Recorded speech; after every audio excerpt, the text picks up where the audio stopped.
Buenas tardes. El día de hoy le vamos a explicar sobre el flujo de los fluidos y las autopistas de proceso. Mi grupo está conformado por Giancarlos Hernández y mi persona, Ángela Rosado. A modo de introducción tenemos que tener claro qué es un fluido. Pues un fluido es una sustancia que se deforma y fluye continuamente cuando ésta se le aplica alguna fuerza, pues por muy pequeña que ésta sea. Esto incluye lo que son líquidos y los gases que no tienen una forma fija, sino que ocupan el lugar del recipiente pues, que los contenga. En la industria esta propiedad es muy importante porque permite transportar materiales y energía. A modo de ejemplo, así como la sangre transporta los nutrientes en el cuerpo, las tuberías transportan energía y materiales en los procesos industriales. Tenemos una imagen de referencia que es la miel. Esta explica que aunque pues fluya lentamente, pues sigue siendo un fluido pues por su capacidad de deformarse. Bueno, podemos hablar un poco sobre los tipos de fluidos que estos tienen.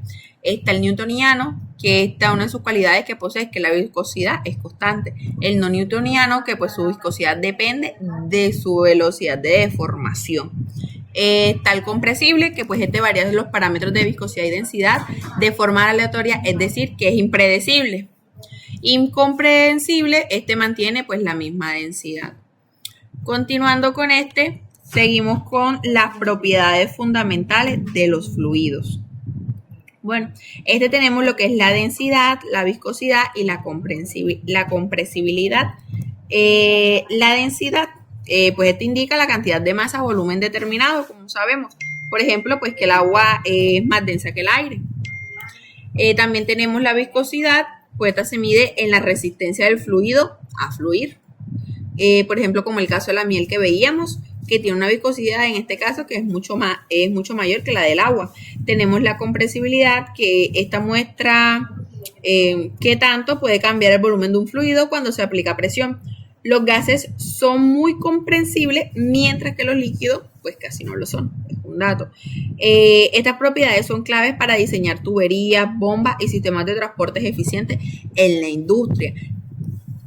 Otra de las propiedades a mencionar que es muy importante en esta es la del caudal. Esta básicamente es el volumen del fluido que atraviesa una sección por unidad de tiempo, expresado generalmente en litros por minuto, relacionado con la velocidad mediante, que vendría siendo el caudal, vendría siendo igual al área de la sección, pues por el volumen tomado. Una de sus aplicaciones es el balance de materia y de dimensionamiento. Seguimos con los regímenes de flujo, que tenemos lo que es laminar versus turbulento. El flujo laminar, hablamos sobre el movimiento del flujo, puede clasificarse según el régimen y depende del número de Reynolds. ¿Qué es el número de Reynolds? Para tener claro antes de continuar, el número de Reynolds relaciona lo que son las fuerzas inerciales con las fuerzas viscosas. Es el parámetro fundamental para predecir el comportamiento del flujo. Cuando el número de Reynolds es bajo, la viscosidad domina y el flujo es laminar. Como vemos en el primer caso, que el flujo laminar dice que el número de Reynolds es menor a los 2300. Cuando el número de Reynolds es alto, la inercia domina y el flujo se vuelve turbulento. Un mismo fluido para exhibir diferentes regímenes según la velocidad y diámetro de tubería. El caso de diámetro de tubería lo veremos a continuación. Seguimos con la parte del flujo transitorio, que está entre los 2300 y los 4000. Y el comportamiento es inestable, ya que el fluido viene de ordenado a caótico, continuando así con el flujo turbulento, siendo el número de Reynolds mayor a los 4000, siendo este movimiento completamente desordenado con remolinos y las mezclas. En la práctica de los fluidos laminares son muy predecibles, pero los turbulentos son más comunes en sistemas industriales porque implica mayores velocidades en esta. Continuando, seguimos el diámetro de tubería, como les decía anteriormente, que es una de las propiedades importantes en esto. Tenemos lo que es la tubería pequeña. La tubería pequeña, el fluido debe moverse más rápido para mantener el mismo caudal, lo que aumenta el número de Reynolds y hace que el flujo tienda a ser turbulento. Un dato de es que tiene mayores pérdidas de carga, pero con menor costo inicial. Continuando con la de las tuberías óptimas, esta lo que busca es lograr un equilibrio entre la inversión inicial y el costo operativo del bombeo. Esta tiene velocidades típicas entre 1 a 3 metros por segundo en líquidos y de 10 a 30 metros por segundo en gases. Continuando con lo que son las tuberías grandes, estas tienen la velocidad pues disminuye y el flujo puede volverse laminar, pero el costo de instalación y los materiales aumenta. Uno de los datos de esta es que tiene menores pérdidas, pero obviamente el mayor costo inicial, como lo venía mencionando. Bueno, continuando con los objetivos de esto, tenemos lo que es la seguridad operacional, la eficiencia energética y la integridad del producto. Enfocándonos en lo que es la seguridad operacional, esta busca prevenir fugas, explosiones o la exposición de sustancias peligrosas mediante un diseño pues, seguro y materiales adecuados. De segundo tenemos lo que es la eficiencia energética, que consiste en reducir el consumo de energía al bombear el fluido, eligiendo bien el diámetro pues, de las tuberías, como veamos que es importante, y optimizando las trayectorias para minimizar pérdidas. De tercero tenemos la integridad de producto, que lo que significa mantener las propiedades físico-químicas del fluido durante el transporte, evitando contaminación o degradación de esta misma. En resumen, se trata de mover el fluido de manera segura, eficiente y sin alterar pues, la calidad de este. Bien, continuando con esta parte, la ecuación de Bernoulli, la ley fundamental que nos permite, por medio de una expresión matemática, cuantificar parámetros como lo que es la velocidad, la presión estática, pues lo que es la presión dinámica y la presión hidrostática. Para el caso de los tres componentes que acabamos de mencionar, la presión estática corresponde como tal a la presión del fluido propiamente. Esta se mide perpendicular al flujo. La presión dinámica es un símil como tal a la energía cinética, solo que esta por unidad de volumen y teniendo en cuenta lo que es la densidad y la velocidad, es decir, aumentamos la velocidad, aumentamos este parámetro. La presión hidrostática es también un símil de la energía potencial gravitatoria, solo que tiene que tener en cuenta la densidad de y la altura con y es sumamente utilizado en sistemas con desniveles.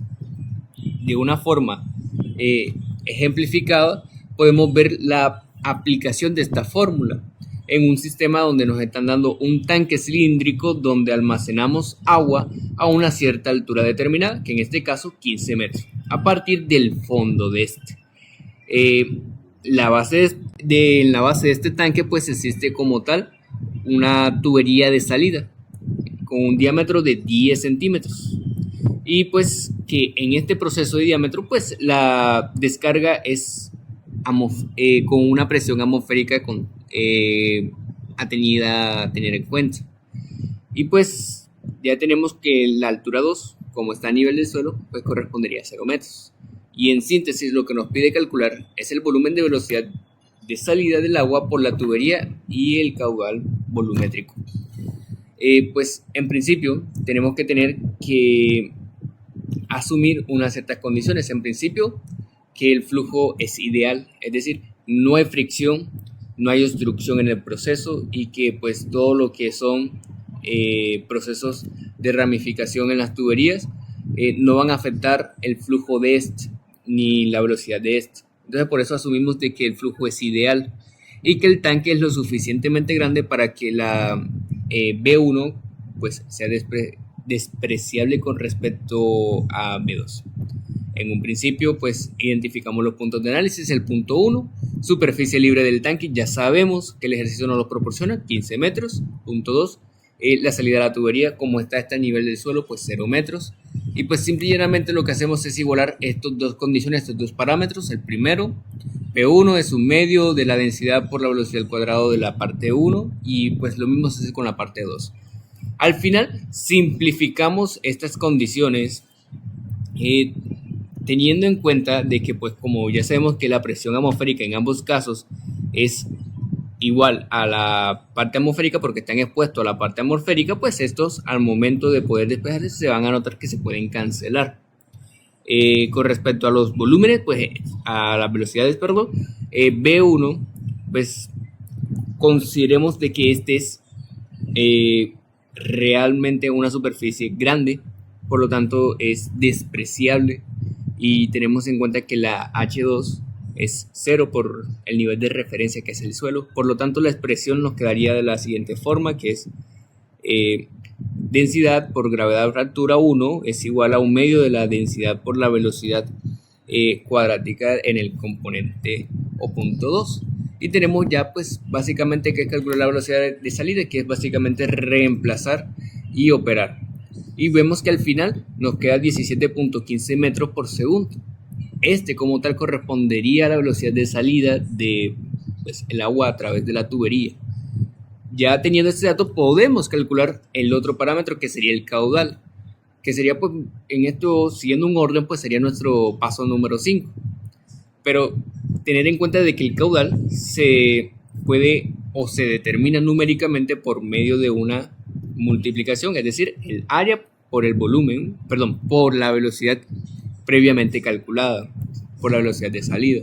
En este caso, pues tendríamos que determinar el área. Y el área ya lo sabemos que es el área de un cilindro, que es pi por el diámetro al cuadrado, dividido entre 4. O 1/2 de pi por el diámetro cuadrado.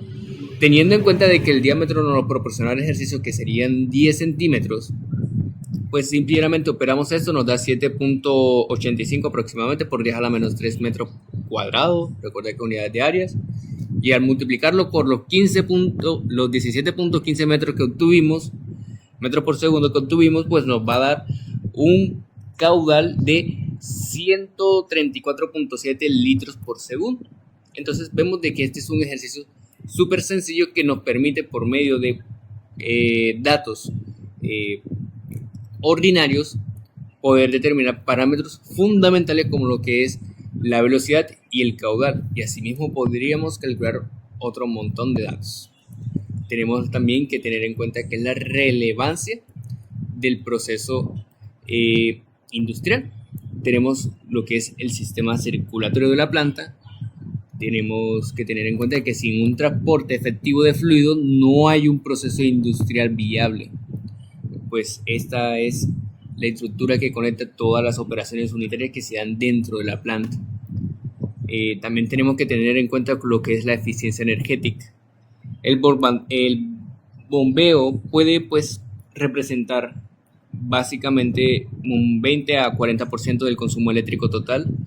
Entonces tener un mal diseño representa un mayor consumo, un mayor gasto de dinero, y aparte una mayor contaminación con respecto al exceso de consumo que se da. Entonces un diseño óptimo basado en los principios de flujo, teniendo en cuenta estas dinámicas ya calculadas matemáticamente y demostradas matemáticamente, pues nos permiten hacer un diseño óptimo basado en los principios, y esto pues reduce los costos finalmente en los procesos unitarios de una forma muy significativa. También tenemos lo que es la seguridad y la fiabilidad del proceso. Pues tener en cuenta de que si conocemos cómo se comportan los fluidos, podemos evitar sobrepresiones, podemos evitar daños estructurales. Entonces tener un diseño correcto pues nos garantiza una operación segura dentro de esto. Y pues a modo de conclusión, el flujo de fluidos es un sistema vital para todas las plantas industriales, transportando materias primas, productos y energía de manera eficiente y segura a través de todas estas. Su diseño adecuado, incluyendo la sección de tuberías, bombas y válvulas, pues nos garantizan operaciones continuas, seguridad y desempeño óptimo en la esencia. Pues las tuberías y el flujo de fluidos son como una especie de autopista de procesos que conectan y mantienen funcionando todo lo que es las operaciones relacionadas en la planta industrial. Esta es la parte bibliográfica. Muchas gracias.